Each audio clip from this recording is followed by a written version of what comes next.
Hello Libra, welcome to my channel, Mary's Angel Tarot. Thank you so much for being here. Let's start the reading. So you did something that most people only fantasize about. You actually left.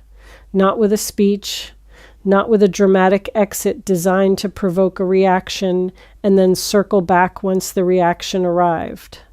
You left the way dawn leaves the night, slowly, quietly, with a completeness that only becomes visible once the landscape has entirely changed. And the most devastating part, the part that this person still cannot reconcile no matter how many times they replay it in their mind, is that you didn't look back. There was no glance over your shoulder, no breadcrumb trail of texts or social media signals indicating that the door was still cracked. You closed it. Gently, without malice, without venom, but with a totality that communicated something no argument or ultimatum ever could. You were done, actually done, not threatening done, not performing done, done in the way that a season is done, irreversibly and without negotiation, making room for whatever comes next without any obligation to what came before. And that is what broke them open, not the leaving itself. The silence after, the absolute cavernous, deafening silence that filled the space where your energy used to be. Because your energy was not small. Your energy in this person's life was atmospheric. It was the weather. It was the temperature of the room, the quality of light in the morning, the texture of the air they breathed, without ever stopping to notice that the air had a texture at all. You were so woven into the fabric of their daily existence that removing yourself didn't leave a hole. It left a climate change. Everything shifted. Everything felt wrong in ways they couldn't articulate because the wrongness wasn't localized. It was everywhere. It was in the coffee that tasted different and the evenings that felt longer and the bed that seemed to have expanded into a geography too vast for one body and the phone that sat there like a dead thing, dark and silent and stripped of the only notifications that ever actually mattered. They expected you to come back. I need you to really hear that because I think it reveals everything about the dynamic that existed before you left. They expected it. Not hoped, not feared, expected. With the calm, almost bored certainty of someone who has seen this movie before and knows how it ends, you leave, you cool down. You realize that life without them is harder or emptier or less interesting than you anticipated. And you return, maybe not immediately, maybe after a few days or a week of principled distance, but you return. You always return. That was the pattern. That was the unspoken contract. You could protest, you could push back, you could express dissatisfaction in whatever way your particular temperament preferred, but the conclusion was predetermined. You would come back because coming back is what you do. Because leaving, really leaving, permanently leaving, was not in your behavioral repertoire. They had tested it, they had measured it, they had pushed you to what they believed were your limits and watched you stretch rather than break, bend rather than snap, accommodate rather than abandon. And each time you stretched, each time you bent, each time you swallowed something that should have been spat out and came back to the table with forgiveness in your hands, you taught them something. You taught them that your limit did not exist, that you were a resource without a bottom, that they could draw and draw and draw and the well would never run dry. And then the well ran dry. And they're still standing there with the bucket, staring down into the darkness, unable to comprehend what happened. What happened is that you evolved beyond the pattern. And the evolution didn't happen in the moment of leaving. It happened long before, in the quiet months that preceded the departure.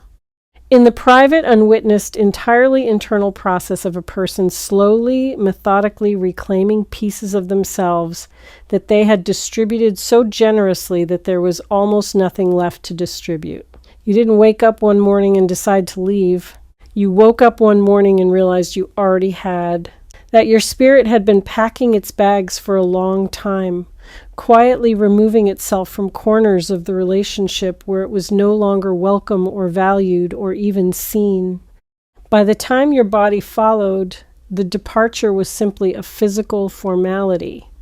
The real leaving had been happening in increments so small that neither you nor they noticed until the accumulation reached critical mass and the structure that remained was too hollow to sustain the pretense of presence. I want to talk about what happened next, because the aftermath is where the real story lives. You left, and then you did something that was, for this person, more terrifying than the leaving itself. You thrived. Not immediately.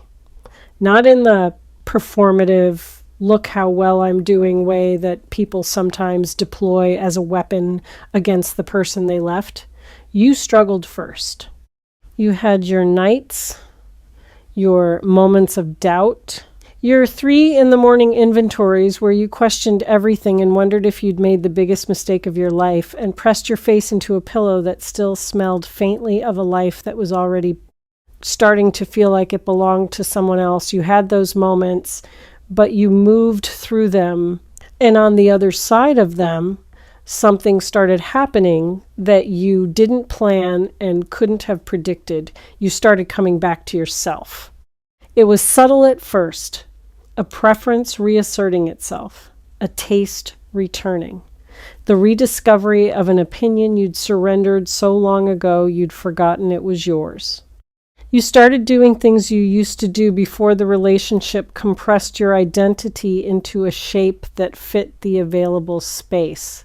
You started laughing at things that were actually funny to you rather than performing amusement at things that were funny to them. You started wearing clothes that reflected your own aesthetic rather than the curated version you'd adopted to minimize friction. You started speaking in your own voice, the actual one, the one with the edges and the odd inflections and the specific humor that you'd been sanding down for years because it didn't quite match the version of you that the relationship required. Piece by piece, choice by choice, day by incremental day, you reassembled yourself, and the person who emerged from the reassembly was not the person who left.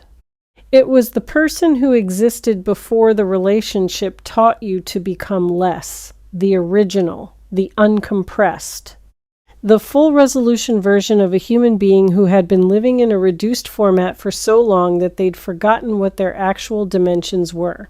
And this person, the one you left, they've been watching. They'll never admit how closely.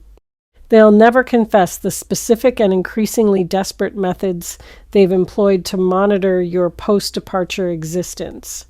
But they've been watching, and what they've seen has dismantled every assumption they held about you, about themselves, about the dynamic, about who needed whom. Because in their model, in the mental framework they constructed to explain the relationship, you needed them more than they needed you. That was the foundational assumption, the load-bearing belief. You were the one who was lucky to have them.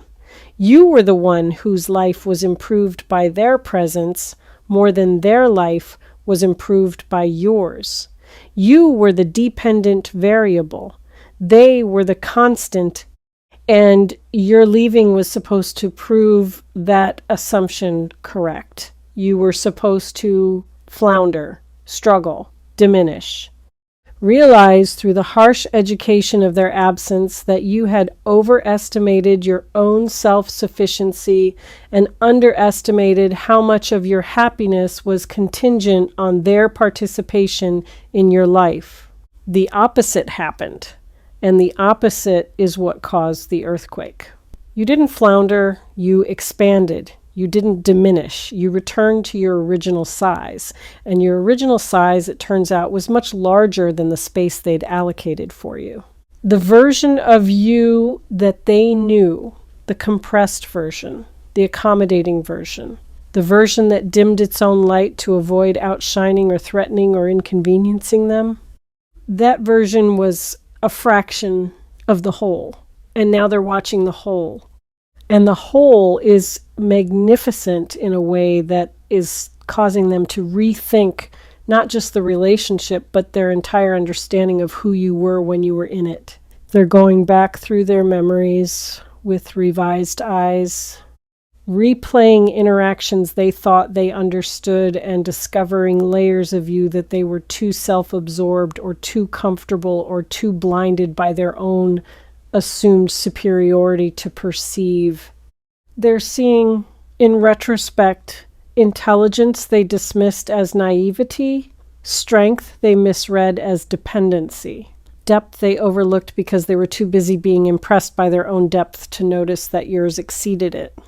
That retrospective seeing is what's driving everything that's happening now. Because it has led them to a conclusion that they did not arrive at easily or comfortably or without significant resistance from their own ego. The conclusion is this: they lost the best thing that ever happened to them. Not one of the best things. The best thing. The singularly unrepeatable, once-in-a-lifetime best thing. And they lost it not because of bad luck or unfortunate timing or the natural drift that sometimes separates compatible people through no one's fault. They lost it because they didn't see it. Because they looked directly at something extraordinary and perceived it as ordinary. Because they were given a gift of such value that its very presence in their life should have reorganized their priorities around protecting it, and instead they set it on a shelf and forgot to dust it, and only now, with the shelf empty and the room echoing with its absence, are they beginning to comprehend what was sitting there. And now, July. July is when everything converges for them. July is when the slow building wave of realization, the months of watching you thrive, the accumulating evidence of their own miscalculation, the private grief and the public composure, and the endless internal dialogue between what their pride demands and what their heart knows, all of it reaches a tipping point. The reason July is significant is not arbitrary. July is the month when a specific window of courage opens in this person. When the fear of vulnerability that has been governing their behavior finally encounters an opponent it cannot defeat, which is the fear of permanent loss. Because they've been operating under a diminishing but persistent hope that time was on their side. That if they waited long enough, if they played it cool long enough, if they maintained their composure and their distance and their carefully constructed appearance of being fine without you, eventually the situation would resolve itself. Eventually you'd come back on your own. Eventually the pattern would reassert itself. But July is when they finally accept that the pattern is dead, that you are not coming back. That the person who always returned has evolved into a person who doesn't. And that acceptance, that final gut level, no more escape routes acceptance, is what catalyzes the approach. Not the casual, ego-protected, let's grab coffee and catch up approach. The real one. The one that requires them to walk across the no man's land between their pride and your presence with their hands visible and their armor off and the full, unprotected truth of what they feel carried in front of them, like an offering they're not sure will be accepted. What they're bringing is not an apology, although an apology will be part of it. What they're bringing is a proposal, not a ring, necessarily, although the energy doesn't exclude that. A proposal in the broader sense. A structured, considered, genuinely intended offer of something they never offered you when you were together. A real relationship. That might sound strange because you had a relationship. You were in one. You lived inside one. For however long you lived inside it. But what you had and what they're now offering are two fundamentally different things, and the difference is the key to understanding whether this approach deserves your attention or your dismissal. What you had before was an arrangement, an unspoken arrangement in which the terms were set by them and maintained by you. An arrangement in which the labor of sustaining the connection was distributed so unevenly that calling it a partnership would be an insult to the word. You did the emotional maintenance. You tracked the climate of the relationship and adjusted your behavior to manage it. You initiated the difficult conversations and sat patiently through their avoidance, and then forgave the avoidance, and then initiated again when the next issue arose. You were the relationship's operating system, running constantly in the background, keeping everything functional, keeping everything stable, keeping everything alive while they ran their programs on top of you without ever questioning why the system never crashed. It didn't crash because you wouldn't let it. Because crashing meant failing, and failing meant losing them, and losing them at that time in that version of your life felt unsurvivable. So you kept the system running at the cost of your own processing power, at the cost of your own memory, at the cost of the parts of yourself that had to be shut down to free up resources for the endless, thankless, invisible labor of keeping a one-sided relationship functional. What they're offering now is not that. And the reason it's not that is because your leaving taught them something that no conversation, no argument, no amount of expressed dissatisfaction could have taught. It taught them what the arrangement actually was. It taught them that the stability they enjoyed was not a natural property of the relationship, but a product they were consuming, manufactured entirely by your labor. When you left, the manufacturing stopped, and the stability collapsed immediately, completely, with a speed that exposed the structural dependency they'd been in denial about for the entire duration of the relationship. They weren't the stable one. You were the stability. They weren't the strong one. You were the strength. The composure they wore, the independence they projected, the self-sufficiency they performed so convincingly that even you believed it, all of it was a costume. Underneath was a person who could not sustain their own emotional equilibrium without your labor. And that revelation, arriving in the raw, unforgiving light of your absence, has done something to them that no amount of staying could have accomplished. It has humbled them. Genuinely, structurally, at the level of identity, humbled them in a way that has made the old dynamic impossible to return to, even if they wanted to.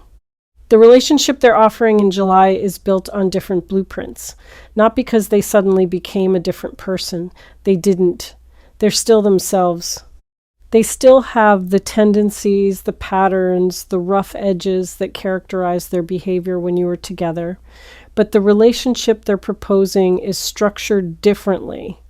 It accounts for the tendencies rather than ignoring them. It includes explicit, conscious, eyes-open acknowledgement of what went wrong and why, and whose behavior created the conditions for your departure. And it includes something that was never present in the original arrangement: reciprocity. Not as a buzzword, not as a concept they learned from a self-help book they read in the aftermath of losing you, as a practice. A daily, observable, measurable practice of meeting you in the middle rather than expecting you to cross the entire distance on your own. I want to be honest about what this practice looks like in reality, because I think spiritual messages sometimes paint transformed partners in colors that are too flattering, and you deserve realism more than you deserve comfort. Their reciprocity will not be perfect. It will not be natural to them. It will be effortful in the way that all new behaviors are effortful, conscious, and slightly awkward, and occasionally lapsing into old patterns before self-correcting with an awareness that didn't exist before. There will be moments when the old dynamic tries to reassert itself, when the muscle memory of entitlement flexes and the old expectation of your accommodation surfaces like a reflex they haven't fully extinguished.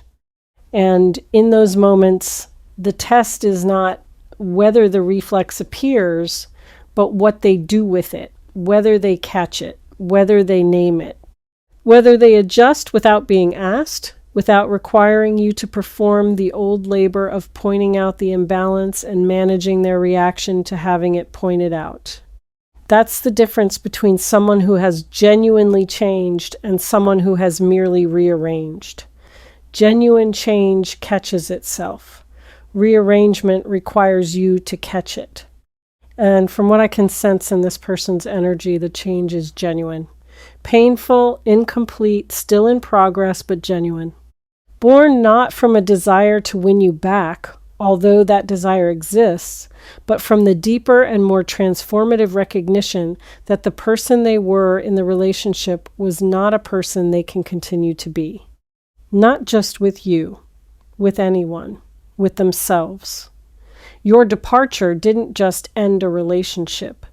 It ended a way of being that they can no longer sustain now that its costs have been made visible. And that ending, that death of an old self, is the precondition for the new offering. They can only offer something different because they have, through the painful alchemy of your absence, become something different. Now, I need to turn to you because this is not a one-character story, and the most important character in it is not the person making the approach, it's you. And where you are right now, in July, in this specific moment of your own evolution, is information that matters as much as anything about their transformation. Because this decision, if it becomes a decision, if they actually make the approach and actually deliver the offering and actually stand in front of you with the full weight of their changed self asking for something they didn't earn the right to ask for, this decision cannot be made from the version of you that left. It has to be made from the version of you that emerged. And those are two different people with two different needs and two different relationships with the word yes. The version of you that left was running on empty. That version was making decisions from depletion, from the exhausted clarity that comes when you've given everything and there's nothing left to negotiate with. The decision to leave was a survival decision, correct and necessary and life-saving, but it was made from a state of reduction. And the risk, the very real risk, is that this person's approach triggers the old operating system, the one that was built for accommodation, the one that responds to their attention with a Pavlovian surge of validation because for so long their attention was the currency your self-worth was denominated in. If you respond from that operating system, if you make the decision from the part of you that is still wired to interpret their interest as evidence of your value, you will say yes for the wrong reasons. You will say yes because being chosen feels like being validated. And validation, when it comes from the person who originally withheld it, is the most potent drug in the human emotional pharmacology. It goes straight to the receptor that was left empty by their neglect and fills it with a warmth so immediate and so total that it mimics healing without actually being healing. That's not what I want for you. And I don't think it's what you want for yourself. Not this version of you. This version knows the difference between being validated and being valued. Validation is external. It comes from someone else's perception of you, and it evaporates the moment their perception shifts. Value is internal. It exists independently of anyone else's recognition, and it persists whether or not anyone is looking. The version of you that rebuilt after the departure is operating from value, not validation. And that version needs to be the one sitting at the table if and when this person makes their offering. Here's what I want you to ask yourself. And I want you to ask it not from your heart, which is biased toward connection, and not from your ego, which is biased toward vindication, but from the calm, centered, newly constructed core of the person you've become. Does this version of me want what they're offering? Not does the old version want it? Not does the lonely part want it? Not does the wounded part that still carries the bruise of their original disregard want it because receiving it would feel like retroactive justice? does the current version, the one standing at full height? The one who has rediscovered preferences and opinions and pleasures and ambitions that were subordinated for years in service of a dynamic that didn't serve them back. Does that version look at this person and feel expansion? Or does that version look at this person and feel the subtle, almost imperceptible contraction of someone preparing to make themselves smaller again? Your body will answer before your mind does. When you think about accepting their offering, notice what happens in your chest. Does it open or close? Does your breath deepen or shallow? Does your spine lengthen or compress? The body is the most honest instrument you have, and it has no investment in narrative or ego or the romantic appeal of a reconciliation story. It only knows what it feels.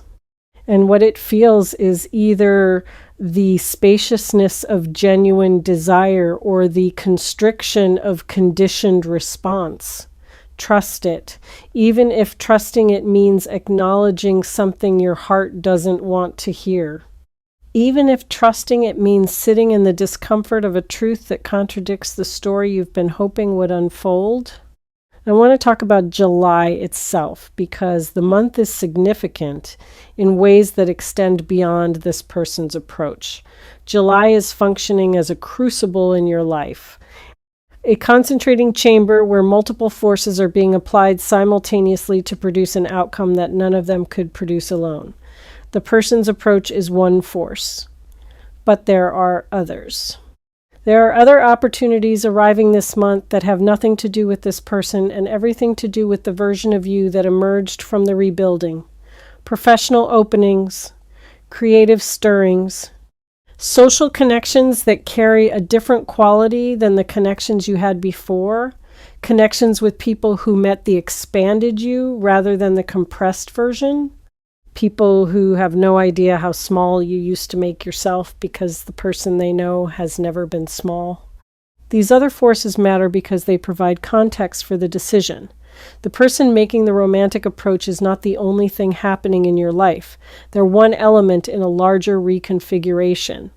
And the danger, the very seductive danger, is that their approach becomes so emotionally consuming that it eclipses everything else. That you give so much attention and energy to the question of whether to take them back that you fail to notice the other doors opening around you. Doors that might lead to versions of your future that are equally fulfilling and considerably less complicated. I'm not saying those doors are better. I'm saying they exist and they deserve to be seen before any single door is chosen. There's something else happening in July that I want to name because it's influencing this situation in ways that might not be obvious. There is a financial or professional development approaching that is directly connected to the expanded version of you.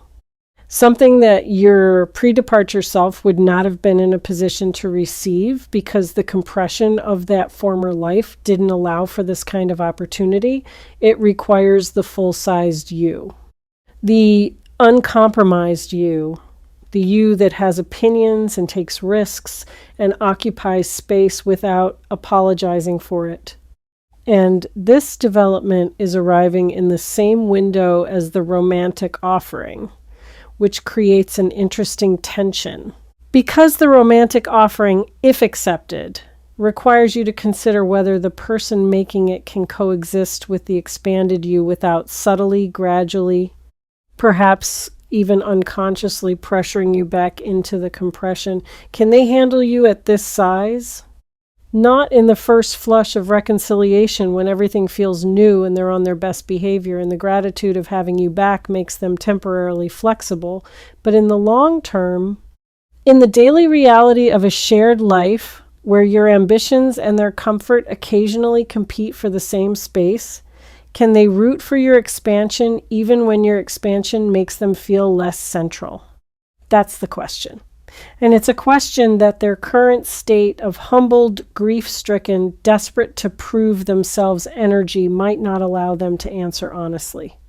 Not because they'd lie, because they genuinely don't know yet. The humility is real, but it hasn't been tested. And untested humility is just intention waiting to meet reality. Let me tell you something about how this person has been experiencing the months since your departure, because I think the interior journey they've been on deserves acknowledgement, even as we hold the necessary skepticism about whether the journey has gone deep enough. They've been through something. It wasn't performative. It wasn't the shallow, surface level discomfort of someone who misses the convenience of a relationship and is motivated primarily by the desire to restore their own comfort. What they've been through is closer to an identity crisis. Because who they were in the relationship, the person who occupied the dominant position, the person who received more than they gave, the person whose needs were centered while yours orbited, that person was not a disguise. It was them. It was who they genuinely were, shaped by their own history and their own wounds and their own unconscious scripts about what love looks like and who does the work of maintaining it. And your departure didn't just remove you from their life. It removed the environment in which that version of themselves could exist unchallenged. Without you absorbing the excesses, without you compensating for the deficits, without you serving as the emotional infrastructure that made their relational laziness sustainable, they were forced to confront a version of themselves that had no buffer, no filter, no U-shaped cushion between their behavior and its natural consequences. And what they saw when the cushion was removed disturbed them, not immediately. At first they saw nothing because the denial was too thick. Then they saw fragments, isolated incidents they could still explain away as your overreaction or your unreasonable expectations or the natural friction of two imperfect people trying to coexist. But the fragments accumulated, and eventually the fragments formed a picture. And the picture was of a person who had been taking without giving, consuming without replenishing, benefiting without reciprocating for the entire duration of a relationship with someone who deserved the opposite of every one of those things. And the picture was of themselves. That's a hard thing to see. I want to give them credit for seeing it, even as I maintain the necessary caution about whether seeing it is the same as changing it. Because seeing is the first step, but it's not the last step. Between seeing and changing, there's a vast territory of practice and discomfort and daily choice that has to be crossed. And crossing it takes longer than the months between your departure and July. They've started crossing. They're in the territory. But they're not across. And the relationship they're offering is, in some sense, an offer to cross the rest of the territory together, with you beside them, with your presence as both the motivation and the witness for the ongoing work of becoming someone who deserves what they're asking for. Whether you want to be that witness is your call. It's not a role you're obligated to fill. You are not responsible for their growth. You are not the reward they earn by changing. You are a person with your own trajectory and your own timeline and your own needs that exist independently of their transformation. And if your trajectory and theirs happen to align, if the person they're becoming is genuinely compatible with the person you've become, if the relationship they're offering is truly built on different blueprints and not just the old blueprints with a fresh coat of paint, then July could be the beginning of something extraordinary. Something that takes the wreckage of the old dynamic and uses it as the foundation for something structurally superior. Something that includes the hard-won wisdom of two people who learned, through the painful education of separation, what they should have been building all along. But if the trajectories don't align, if the person they're becoming is not yet compatible with the person you've become. If the offering, however sincere in its intention, is premature in its readiness, then July is still extraordinary, just not for the reasons they hope. July is extraordinary because it's the month you stand in front of a person who once held all the power in your dynamic, and you look at them from the full height of your uncompressed self, and you feel, perhaps for the first time, the absence of the old gravitational pull, the absence of the desperate, consuming, self-negating need that used to define your relationship with their attention. You look at them and you feel compassion without compulsion, tenderness without dependency, love, even, but the kind of love that exists at a distance, the kind that wishes someone well without needing to be the one who makes them well. That love, that clean, untangled, uncontaminating love, is one of the most emotionally mature things a human heart can produce. And producing it, if that's where you land, is not a failure. It's a graduation. I want to say something about this moment that I think applies regardless of what you choose. What happened between you and this person? The full arc from connection to compression to departure to expansion to this July approach, this arc is one of the most important stories of your life. Not because of the romance, because of what it taught you about your own worth, because of the before and after. Because the person you were when you entered the relationship and the person you are now, standing on the other side of it, are so different that comparing them feels like comparing a rough draft to a published novel. The relationship was the editing process, painful, unglamorous, involving a lot of deletion and restructuring and long nights of wondering whether anything good would emerge from the mess. But something good did emerge. You, the real you, the you that knows its own value, not because someone else reflected it back, but because it was tested in the furnace of someone else's failure to see it and survived intact. That's the thing this person is now seeing when they look at you. They're seeing the published version. And the published version is, predictably, something they want. Something they recognize as extraordinary. Something that triggers in them the sick, hollow, unmistakable feeling of a person who had the manuscript in their hands and didn't read it. Who let it sit on the shelf gathering dust while they pursued other things, lesser things. Things that seemed more interesting at the time, but that revealed themselves in the long and lonely months of your absence to be utterly forgettable compared to the thing they forgot to read.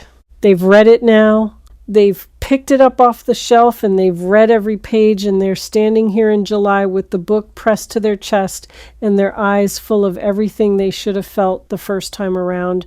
And they're saying, I see it now. I see what I had. I see who you are.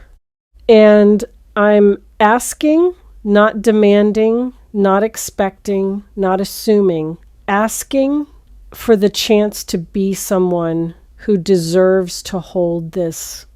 The asking is genuine. Let me be clear about that. This isn't a strategy. This isn't a play. The person approaching you in July has been stripped of the capacity for strategic romantic maneuvering by the thoroughness of their own loss. They don't have the energy for games. They don't have the emotional resources for manipulation. What they have is a desperate, unglamorous, painfully honest need to stand in front of you and say, I was wrong and I know it and I've changed and I'm still changing and I'm scared and I know I don't deserve this and I'm asking anyway, because not asking is worse. Because living the rest of my life knowing I had the chance to try and didn't take it is a fate I can't accept. That vulnerability is real. And it deserves to be met with respect, even if it's not met with acceptance. Because being vulnerable with someone you've hurt, someone you've failed, someone who has every right to reject you without a hearing, that requires a courage that isn't diminished by the fact that it arrived too late The timing is their failure. The courage is their achievement. And you can acknowledge the achievement without accepting the proposal. You can honor the growth without recommitting to the person. You can say, I see you, I see what you've done, I see how hard this is, and I'm choosing something else. Or you can say, I see you, I see what you've done, I see how hard this is, and I'm willing to try.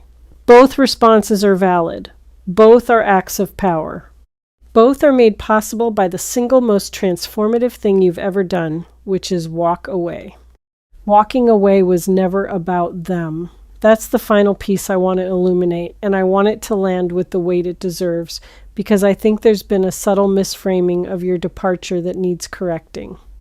The narrative, as it exists in both your mind and theirs, positions the walking away as something done to them, a consequence imposed on them for their behavior.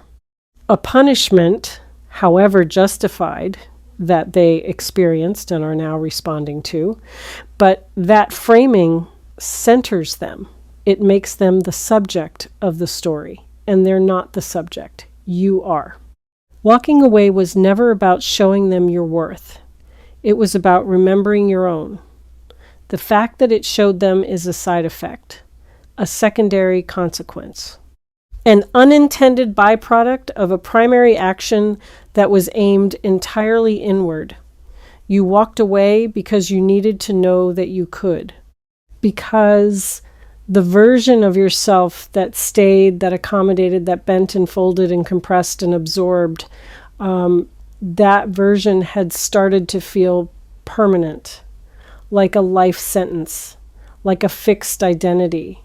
And some part of you, some brave, quiet, nearly extinguished part needed to prove that it wasn't, that you were still in there. That the person who existed before the compression was not dead but dormant. Walking away was the defibrillator.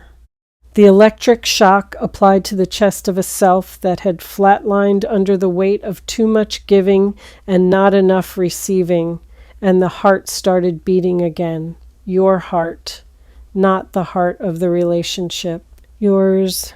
Everything that followed, the thriving, the expansion, the return to full size, the rediscovery of preferences and pleasures, and the full, vivid, unapologetic color palette of your own personality, all of that was the heartbeat resuming, getting stronger, finding its rhythm, becoming, over the weeks and months of your post-departure life, a pulse so steady and so strong that it attracted the attention of anyone close enough to feel it, including them, especially them. Because they knew you when the pulse was weak. They were there during the flatline.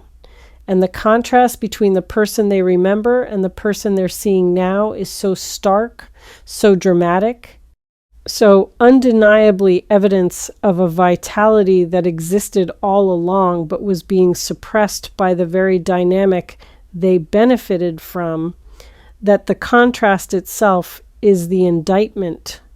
They don't need you to tell them what they did wrong. They can see it in the gap between the you they had and the you that emerged once they were no longer having you.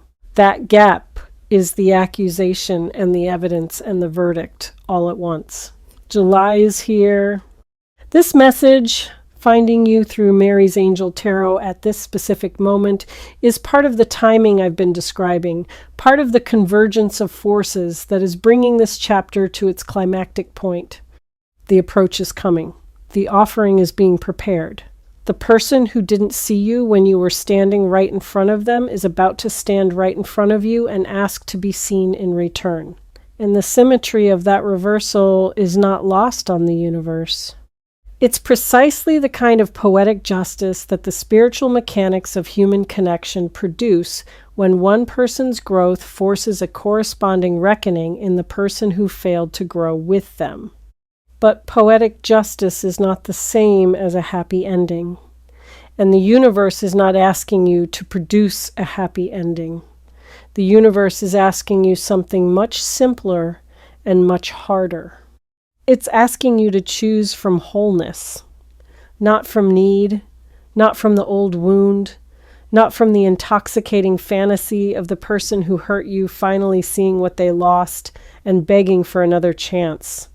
It's asking you to set all of that down, the need, the wound, the fantasy, the vindication, and choose from the clean, uncontaminated place of a person who knows their own worth, independent of anyone else's recognition of it. That place is where you live now. It's the home you built after the departure. And any decision made from that place, whether it's yes or no or not yet or I need to see more, will be the right decision because it will be yours, made by you, the real you, the full-sized, uncompressed, fully operational you that walking away created. You didn't just show them your worth, you showed yourself. And that showing, that private, interior, world remaking showing is worth more than any relationship offering anyone could ever bring to your door. Even this one, even in July, even now. Hold your worth gently. Hold it firmly. And whatever comes next, let it come to the person you actually are, not the person anyone else needs you to be. You already know how to walk away. Now you get to discover something even more powerful. You get to discover how to stay, if you choose to stay, without ever leaving yourself again. All right. Thank you so much for watching Mary's Angel Tarot. Take care of your energy, and I'll see you in the next reading. Bye.